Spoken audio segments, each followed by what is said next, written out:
further ado, I am going to pass over to Yasmin to get the meeting started. Thank you very much, everybody. Hi, good morning, everybody, and welcome to the Swindon Mindful Employment Network second virtual event. My name is Yasmin. I'll be chairing the event this morning. I'm the business coordinator at SG Mind, and we're managing the Swindon Mindful Employment Network with support from Swindon Borough Council and Business West. So the Swindon Mindful Employment Network is aimed at employers to help minimise the impact of mental health issues in the workplace. We hope to empower organisations to support mental wellbeing of their staff. So we aim to provide an expert advice and guidance to businesses and act as a forum for business owners and managers to share their experiences with peers and mental health professionals. 2020 has taken us through lockdown, furlough and job losses. We've all found ourselves under pressure, and the pandemic has affected us all in different ways. And it's normal to feel uncertain about what the future holds. A recent National Mind survey with over 16,000 people found that more than half of adults, which is 60%, and over 2/3 of younger people, 68%, said their mental health got worse during lockdown. Many have developed new mental health problems because of the pandemic, and for some, existing mental health problems have got worse. Our purpose, routine and security has been and will continue to be compromised. And on top of this, there are large-scale job losses happening across the town. We want to do more to make sure that organisations affected are supported, and we'll theme these events to support managers and staff alike and to work together to support mental wellbeing. Today's event will follow on from our September event focusing on redundancy. Our previous webinar looked at the redundancy process and the possible impacts of redundancies on our mental health, and this is still available to view, so please let us know if you'd like a copy of this. Today's session will focus on the next steps following redundancies and will hopefully provide you with tools to support these employees in their journey. Today's event will run until 11:30 this morning, and we have three speakers today. During their presentations, if I could ask you to make any notes of questions that you have in the note section of Zoom, and we'll have a chance to answer these in the questions and answers section at the end of the event. So today's speakers are Rachel Oldham, which is an employment advisor at Lift, Clive Henley, chairman of Wiltshire and Swindon Credit Union, and Helen Fisher, director and founder of Tasting Colours. And first to talk today is Rachel. Welcome, Rachel. And she's going to talk about the employment support at Lift Psychology. Hi, thank you. So, hello, I'm Rachel from the Employment Support Service at Lift, and today I'm going to explain to you what our service does and how we've been supporting clients who have currently been impacted by redundancy. Could I have the next slide, please? Yeah, the next, if it's okay to have the next. Thank you. Okay, so unfortunately, we have already seen an increase of people using our service due to the impact of redundancy. So that is, if you click please, yeah, employees been made redundant, employees at risk at redundancy, individuals have been made redundant, and employees remain in employment after colleagues have been made redundant. So the financial impact is obviously as a household loses either part or the whole of its income. And then next, yeah, so impacts relationships as partnerships struggle to adapt to how resources are shared. A partner has been made redundant may need more time and support as they come to terms with it, putting extra pressure on a partner who may be continuing to work. May also be more difficult to socialise if a person cannot afford to engage with activities. And also there's an impact on physical and mental health, as the loss of a job can cause grief, similar to the loss of a loved one, leading to depression, anxiety, and possible unhealthy habits, which can then impact on physical health, lack of sleep, exercise problems, or lack of exercise and sleep problems. Can I have the next slide, please? Yeah, if you just click. Yeah, so for anyone registered with a Swindon GP, Lift Psychology are currently offering therapist appointments via video conferencing or telephone. So there's also limited availability for socially distanced face-to-face appointments for those who really need them. We're also running virtual courses at the moment, although we haven't got our full range at the moment. We are offering stress, anxiety, low mood, and our calm course, which is cultivating awareness and living mindfully. We also have our online CBT platform, SilverCloud, excuse me. All of this support can be accessed through our website or by calling our main number, Swindon 836 836. Can I have the next slide, please? Thank you. So the employment support team Yeah, if you click on the next one, thank you. Part of a national project funded by the DWP, we were recruited in December 2018.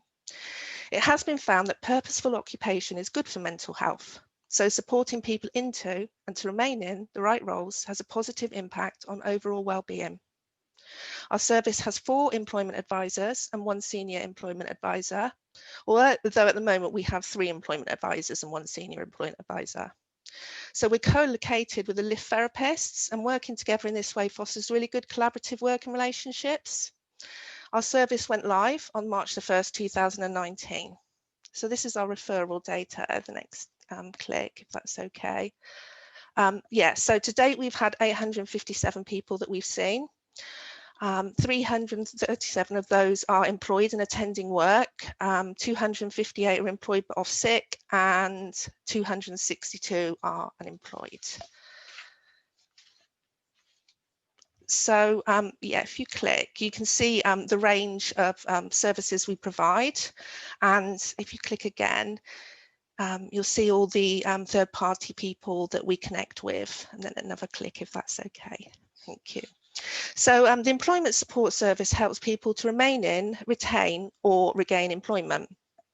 So for those in employment but struggling at work, presenteeism might be an issue, and a client may not feel they can take time off work because of maybe financial reasons, or they may be worried about stigma. So these instances, we might help by assisting them to identify their points of stress and then help them to facilitate effective communication with their employers, where solutions can be found to alleviate that. We also attend meetings, including disciplinary meetings, to be a support for our clients.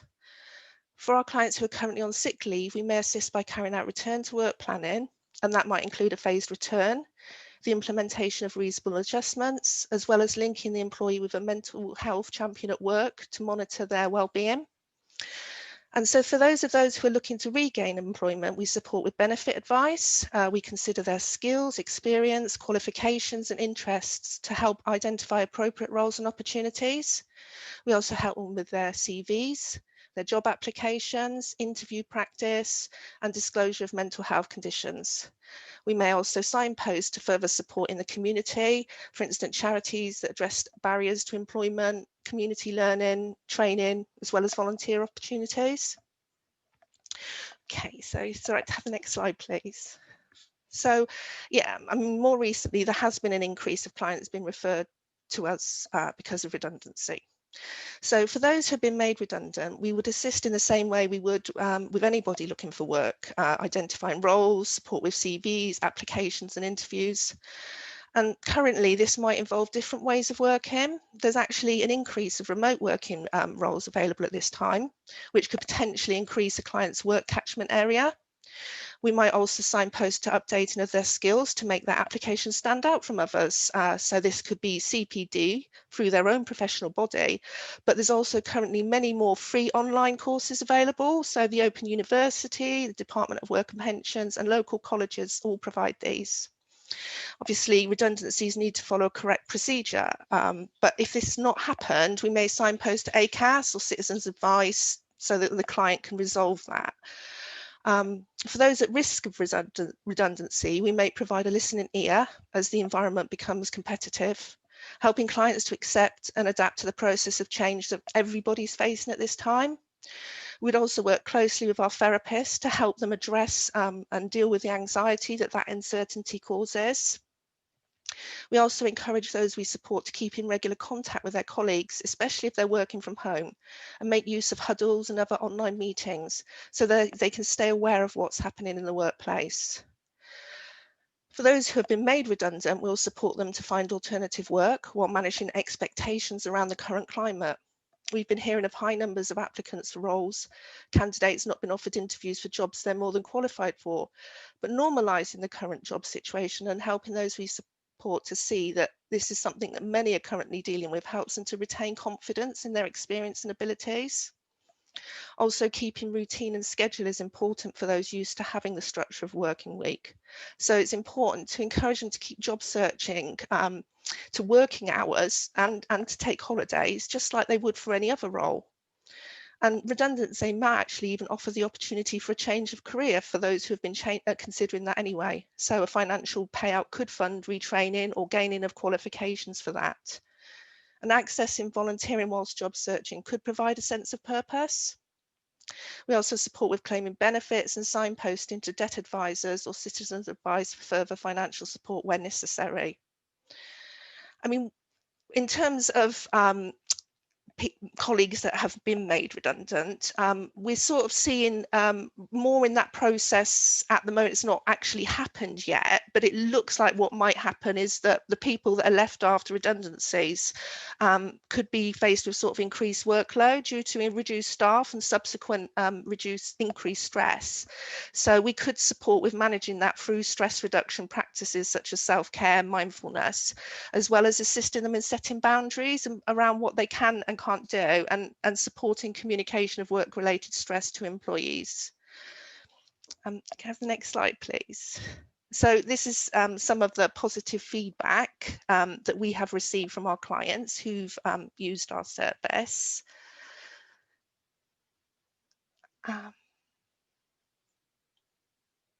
And yeah, so that's the next slide. Yeah, so if anyone's got any questions, I don't know if you want to do the questions at another time at the end, or... Yes, Rachel, we'll do those at the end. If anyone has any questions, then please put them in the chat function, and we can have those at the end. Thanks very much, Rachel. You're welcome. Thank you. Okay, next we have Clive Henley. So Clive is the chairman of Wiltshire and Swindon Credit Union, and he's going to talk about the impact of financial stress in the home and workplace and the role of the credit union in helping to alleviate this. Thank you, Clive. Okay, thank you very much, Yasmin. That was a very interesting presentation. Thank you very much, Rachel. And I think you know, what I'm about to say links quite closely with what you were saying. It is about the stress that people are experiencing, not just at the moment due to COVID, but generally in their lives you know, due to a number of causes. If we can move forward, please. So I'm the chair of Wiltshire and Swindon Credit Union.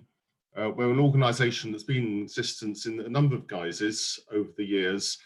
We've brought together several smaller credit unions across the county so that we can work effectively and more effectively in the communities around both Wiltshire and in Swindon as well. Next slide, please. So following on from what Rachel was saying, what I want to talk about is the impact that financial stress can have on mental health and mental well-being, about how that can impact people's performance in the workplace, how it can impact people's relationships at home, and in general in their lives. It is something which, you know, our finances are things which people find incredibly difficult to talk about sometimes. We internalize our problem.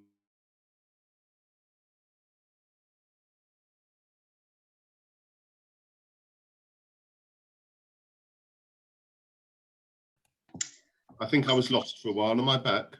Yeah, your sound is back now, Clive. Thanks very much. So I think people internalize their financial problems a lot. They find them very difficult to talk about. The fact about financial difficulties is this affects a tremendous proportion of the people around us.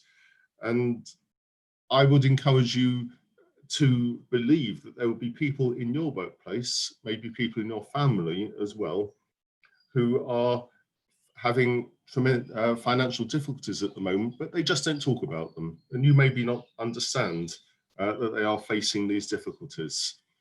So as this slide says, there are not a lot of people who are low paid, and that there is a definition for that. Certainly through these difficult times at the moment, self-employed people are finding a lot of difficulties at the moment in making their money stretch. poor and impaired credit rating, there are lots of people who don't actually understand how much this can affect their ability to get even satisfactory financial services from high street banks. And of course, the use of overdrafts. People don't fully understand how much that can cost sometimes. And the more money that people spend on their overdrafts, the less they have for their necessary expenses at home for their families. And all of these things can cause stress. So if we move on, please. Here's a page full of statistics for you. I'm not going to go through each one individually. I'll pull out some very pertinent areas though. The first one, that's a quarter of the people that we know have no savings. That means that they have no resilience in their finances at all. If they suffer maybe a broken fridge, washing machine, which are very necessary and fundamental things to have in our homes nowadays, then they will have to borrow money in order to replace that very necessary item. And if they can't go to a normal high street bank because they are financially excluded from that, they can't get a loan, then they will have to look elsewhere, and we'll come on to what that can mean in a minute. The amount of unsecured debt, these are credit cards, these are payday loans, these are loans for very necessary items often which people have had to buy, and that is increasing. It's increasing even more in these difficult times. One other area I'd like to pull out from this is that where people have some forms of debt, these debts are very, very difficult to repay. Even credit cards, where there are lots of regulations, people are encouraged to pay back the minimum amount each month. That means that that credit card debt will linger on for years and years and years. And if you have a credit card debt and you pay back the minimum amount, the legal minimum amount, it can take 10, 20 years at that rate to pay that pay that loan back. And that is a millstone around a lot of people's necks.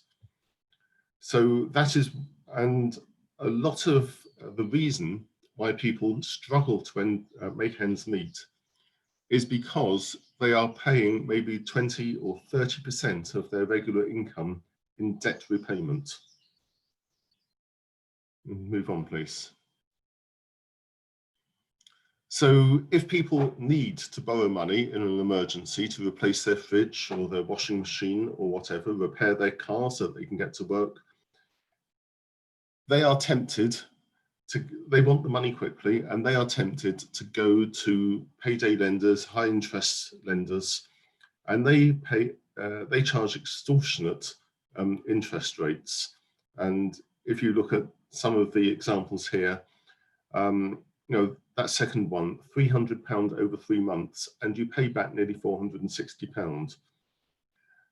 That is an extra £160, which they could have been spending on food for their children or for other very necessary things in their lives, and they've had to miss out because these companies are charging so much interest. Next one, please. The other very real problem that we have in our society is loan sharks. Loan sharks can often come across as very personable, kind people who just will say to someone, I've understood your fridge is broken, I can lend you £300. Do you want it now? Here it is. Their deals done down in the pub sometimes, but in many cases, their deals are done in the workplace. And employers don't often realise that there are people in their workplaces who are lending money illegally to their colleagues. On the face of it, it may seem like a very altruistic thing to do, a very kind thing to do, helping somebody out of their difficulty. But when it comes to the crunch and they want the money back, they will revert to quite, what shall I say, aggressive means for getting their money back. And they will lean on people very heavily. They will up the interest rates, and the amount of stress that this can cause in an employment situation is tremendous. And this can lead to people being off work sick. It can lead to mental difficulties, because the victim of a loan shark deal like this has nowhere to turn to. They don't often understand that there are ways where they can be helped out of this, where they can report this illegal lending. But not only that, but they feel that if they were to report it, it would be detrimental to them in the workplace as well with their colleagues. So they do end up in a very, very difficult position because of it. And there is a specialist team as part of the DWP who are trying to stamp out the operations of loan sharks in the workplace and in communities, but it's a problem which just never seems to go away. Next one, please. And there are the contact points for it. So how can a credit union help in a situation where people are facing financial stress? First of all, we do understand that there are so many people in our communities who cannot get full access to financial services from the high street banks. And we want to provide that buffer, if you like, between those high street banks and the high interest lenders, and also the loan sharks as well. We've built up our membership over the last few years to 2,500. That's across Wiltshire and Swindon. We have ambitions to increase that tremendously over the coming years. There are probably in the tens of thousands of people in Wiltshire who could benefit from credit union services. We understand that people do not all have good credit ratings.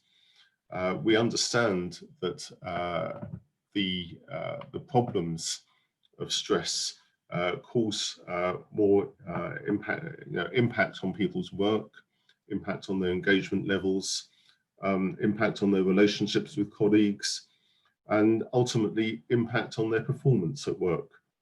And so if we can work with employers around the country, we can try and bring their employees into a more financially stable position, which will be of benefit both to the employee themselves, but also the employers, because they will have a more stable workforce because of it.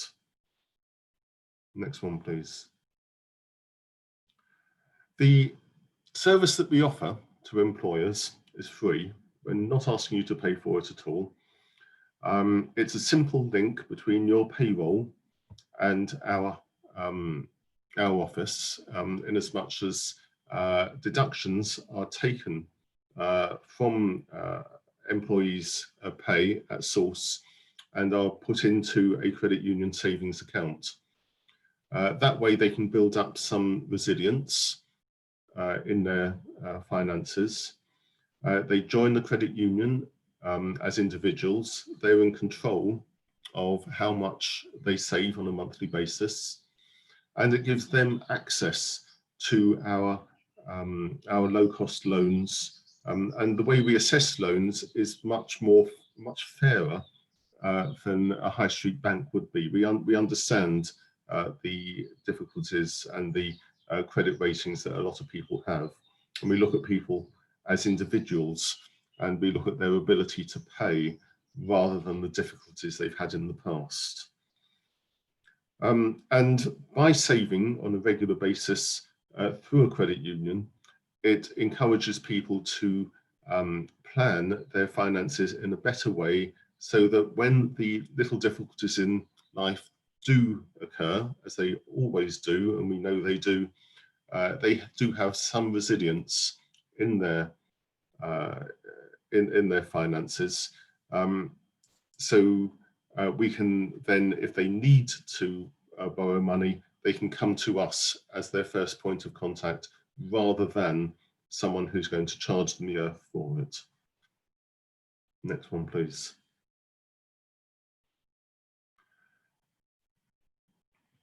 So if someone, as I say, we encourage people to save when they can, and then we encourage them to come to us to borrow money when they need to. And if they repay that loan from their salary, we make sure that it's done in an affordable way, so that they don't impact the rest of their necessary spending. It's a much safer form of lending than some other forms of lending are, because of that. First of all, we assess people's financial position as part of that assessment process, but also we try and form that barrier between what is good lending and maybe illegal lending as well. And it encourages people to build up that healthy financial life for themselves. And it's also very convenient, because the money goes out as part of their package, their pay package. And many people have said to us, after a while, we just don't realise that we are actually saving money, and we are paying back our loans, because it goes out before it even goes into their bank account. Okay, next one, please. Sorry, there was a bit at the bottom there, if you could, please. So if you think back to the chart I showed earlier about the interest rates that high interest lenders do charge, if they had come to us instead of going to one of those those lenders, typically they will be maybe £50 per month better off, and that's even on a small loan of £500. Provident, they come across as a very friendly organisation. They're there to help, and I've talked to people before who have Provident loans. They call them the Provi, and they are your typical friendly neighbour who arranges a loan through Provident for you. And they come in, they have a cup of tea with you, and then say, oh, by the way, you owe us £130 this month, please. And that loan is difficult to pay off sometimes, because you're always going back to the Provi for a bit more money. And the Provident were advertising on the radio the other day, and I think they were offering in their little bit at the end where they have to say all their legal pieces. I think they very quickly said that their APR was about 300 and something %. And to the man in the street, that wouldn't mean anything. But what it in practice means is that they are going to be paying way over the odds for the money that they borrowed. And so by coming to a credit union where we will offer a fair percentage rate for their loan, they will be substantially better off. Next one, please. So as I say, there's no fee to partner with us. And in fact, there's a benefit, because you'll get your company logo on our website. It encourages more responsibility for finances with your employees. If people borrow from us and they get used to paying £20, £30 or £40 a month to repay their loan, at the end of that loan, we encourage them to keep on paying that amount to put into a savings account.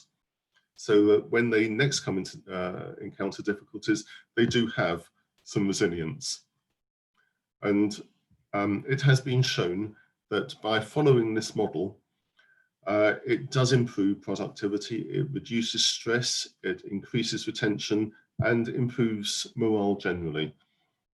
So there are all kinds of reasons why a credit union should be part of the picture of the staff benefit package which you offer. Next one, please.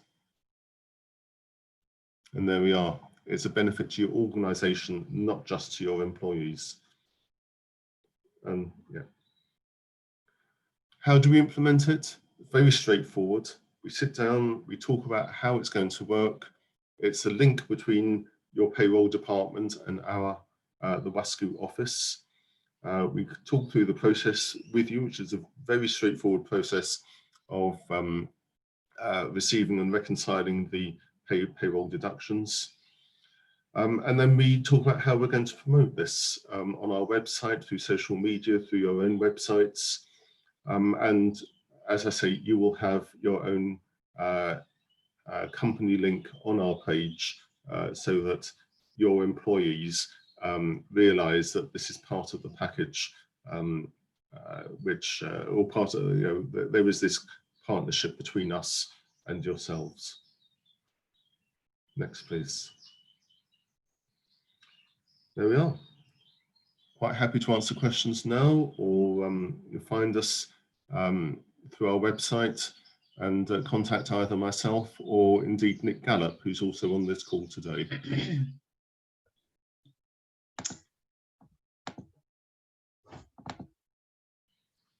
Thank you, Clive. Again, we'll just do the questions and answers at the end.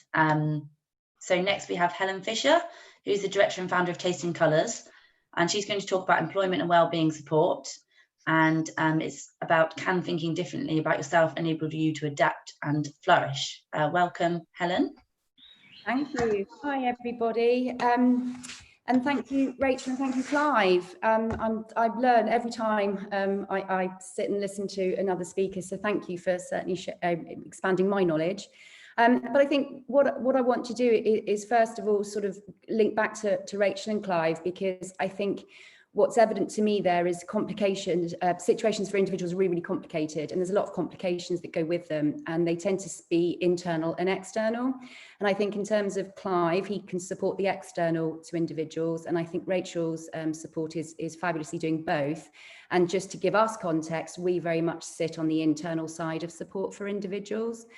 So I've got a handful of slides just to sort of take you through to explain who we are and what we do, but I've also peppered them with some research. So if our service isn't for you, or it's not something that's for you at the moment, hopefully you'll also take something out of the presentation that's of interest as well. So if I could ask you to nudge on for us, thank you. So we're Tasting Colours, and we're a local social enterprise that's only been in existence for 2 years. We're very new. And what we're doing is supporting individuals to help shift their mindset in terms of the difficult situations they're in. So it's sort of going back to this external-internal challenge. We can't necessarily change the external for individuals, but we can help how they manage and see themselves within that situation. So we do this in 3 ways, and I won't read all the words out because I believe you get the slides afterwards. But for us, we help and support individuals by doing 3 things essentially. We try and bridge the gap between science and everyday well-being, because science is complicated, and I think the other speakers have evidenced that hugely and very well. So we work with science, we work with academic partners, we work with King's College London, Bristol University, Public Health England, to make sure everything that we do is underpinned in science. We also work with partnerships, whether that's in the wellbeing space, with an example being What Works Wellbeing, but also through to local partners such as Mind and Ipsum and other organisations, to make sure that we're able to I suppose have a good understanding of mental ill health as well as well-being. So if people come into our service that need more help than we can provide, we are able to broker the referrals into our partner services to make sure everybody gets the care that they provide.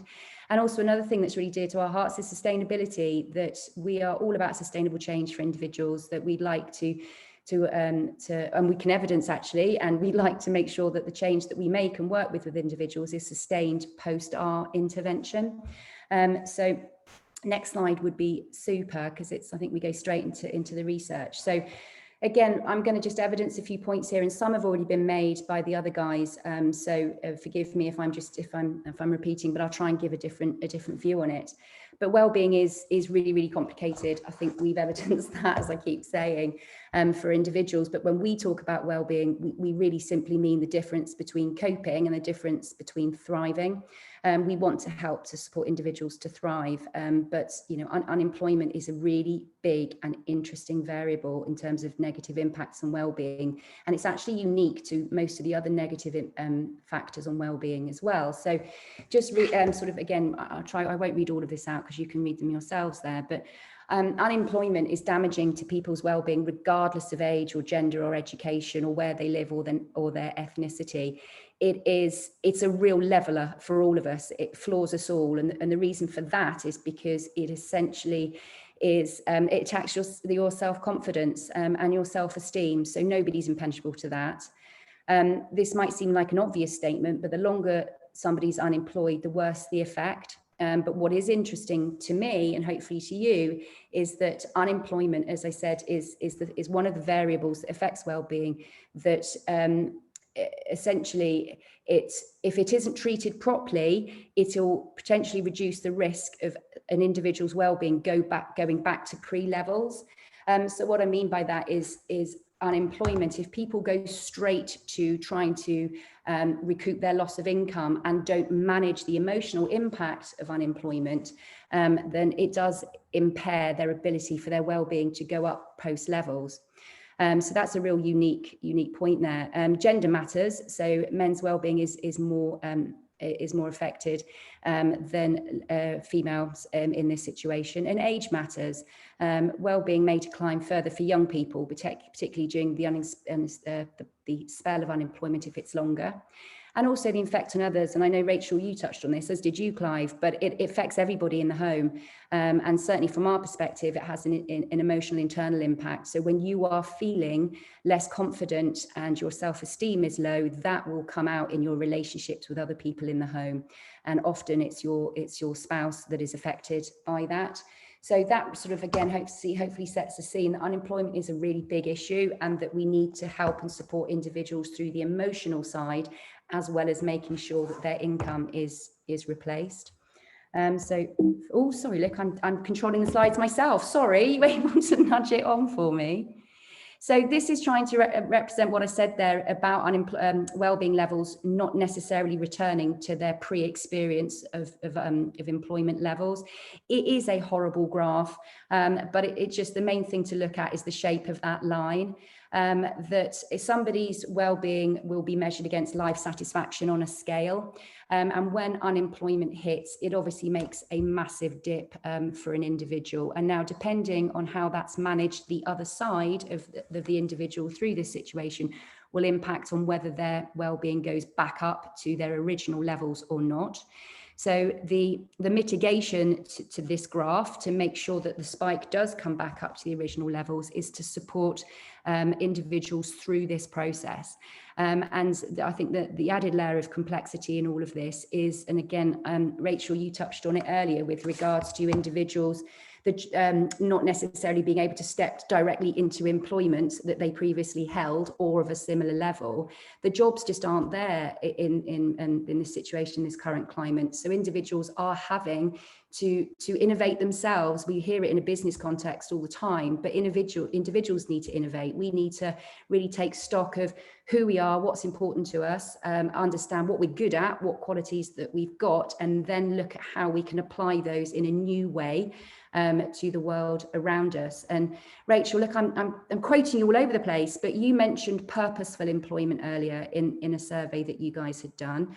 And purposeful employment is the mitigation to this. So if you can step back into employment that is purposeful, you are going to de-risk the chances of your well-being not going back to pre-experience levels.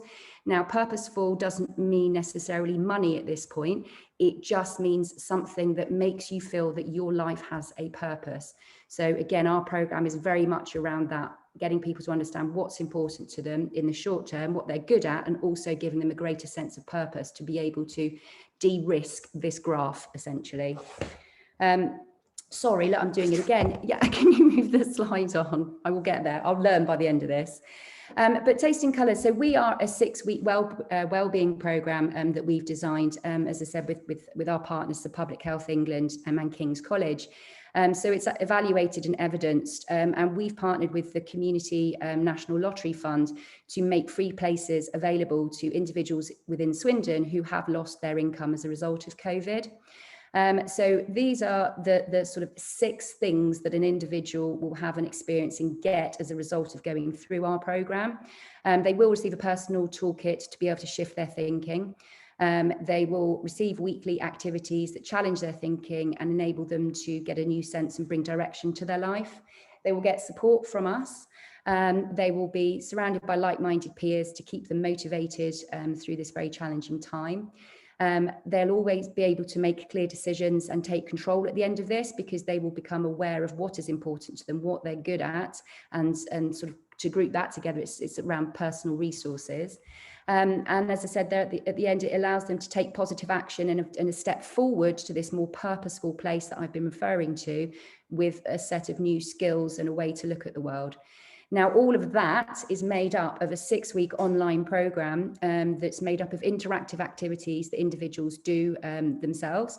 And it's also supported with one-to-one work through ourselves. So we used to do that face-to-face, but now we do it online. So there will be 6 weeks that the programme is enacted. Over 80% of it is done online by themselves through our resources, and 20% of it is done through one-to-one work with our facilitators online.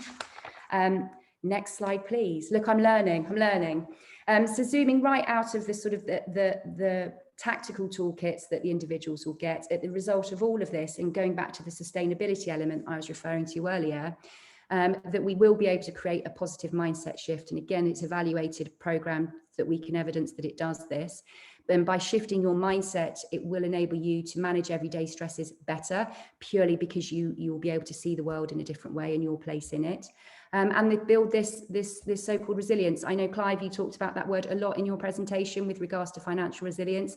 This is very much about emotional resilience, but it's building your reserves up. So when another wave potentially may hit in life, you have the reserves in terms of the resilience to be able to manage that through. And again, this sense of direction and purpose is hugely important. So there is a big and greater sense of knowing who you are and where you need to go next to be able to fulfill and sustain your life. So they're the outcomes from our programme. Are we able to, Libby, sorry, are we able to knock it on again? Thank you. And I've just struck this graph in at the end, and it feels a bit random at the end, and there's a reason for that. And that's because many people are asking me, when is the right time to give an individual support, and who should be offering the support? And that is essentially it's a bereavement graph, it's a change graph. So it's demonstrating the different emotional stages that an individual will go through when a crisis, an impact has happened in an individual's life that is around loss, and unemployment will fit into this. The time along the bottom is so individual and personal. So it might take someone 3 weeks to go through this. It might take someone 3 years. But in terms of when to offer the support, it's either before or after the point of impact. So the best place to offer support is working with the individual, the right side of redundancy, as in managing and supporting that side through. And I believe that's what was covered at this meeting last time. But failing that, if that's not an option to individuals, getting them the support afterwards. So when the crisis has happened and the emotion has abated and subsided and the logic starts to kick in all of us, that's when the support can be offered. So it's like bookends around the crisis, if if you think about it in that context. And then in terms of who should offer you support, and this is an interesting one because everyone will say to me, it's got to come from a trusted source. So within organisations, that might not necessarily be the person or the individual that is taking the person through the redundancy process. It might be a mental health first aider. It might be someone who sits within a wellbeing department, sits within an HR department. It might just be a good friend. So it's just thinking in terms of getting people support, there is this element of trust to it as well. So next slide would be super, thank you.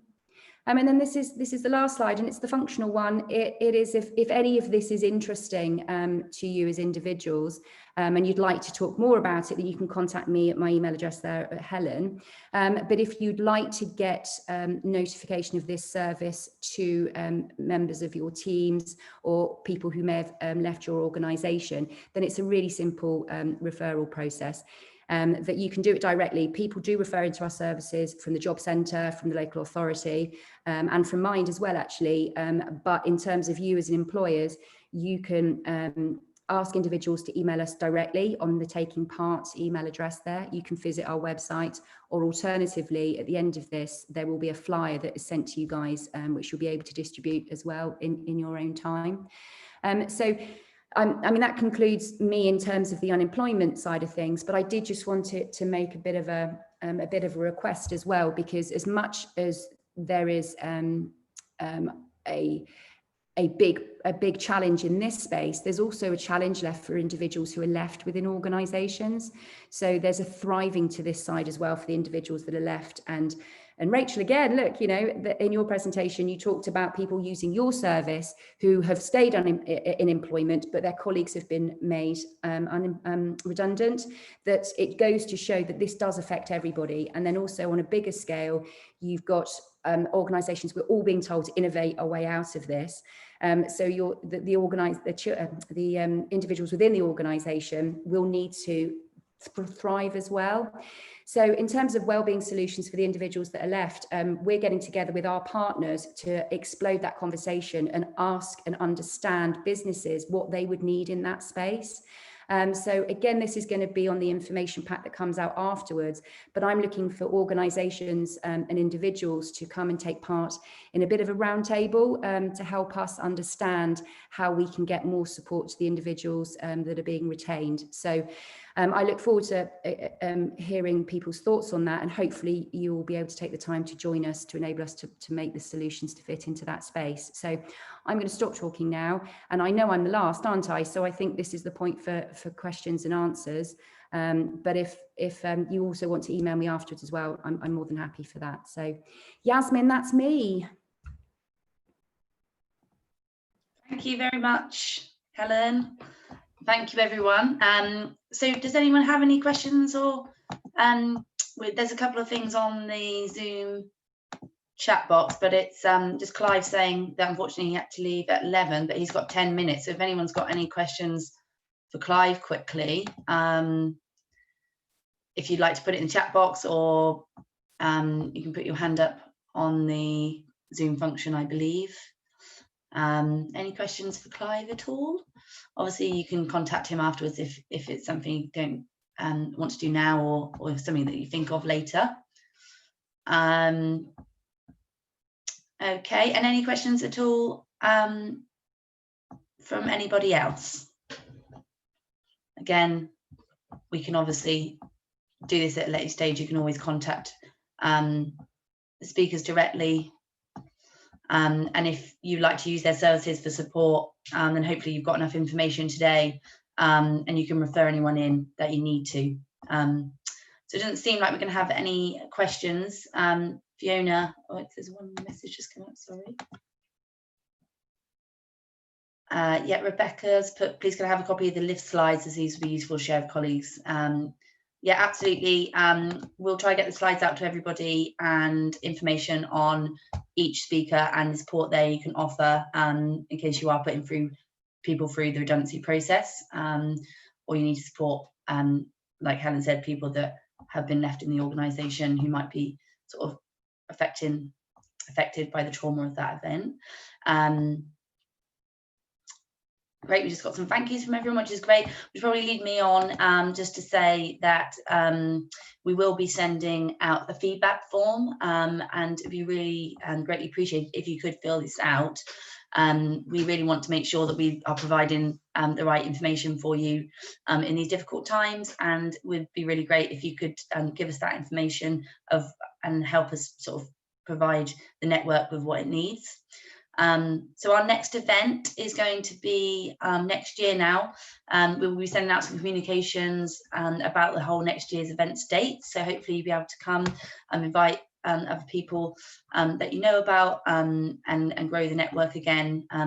Understand that obviously we've gone virtual now, which is different. We used to be in person, and we'll be continuing virtually until things are different. So for the foreseeable future, for the next sort of few months, it will be virtual still. But yeah, thank you for everyone for coming on this rainy day, and yeah, we hope that you enjoyed the session and got something out of it, and we hope to see you again next year. So thanks everybody, thank you to the speakers, thank you Helen, thank you Clive, thank you Rachel, and I hope you all have a good day. Yep. Thank you very much for organising it. No problem. Yes, thank you. Thank you. Take care everybody. Bye. Bye.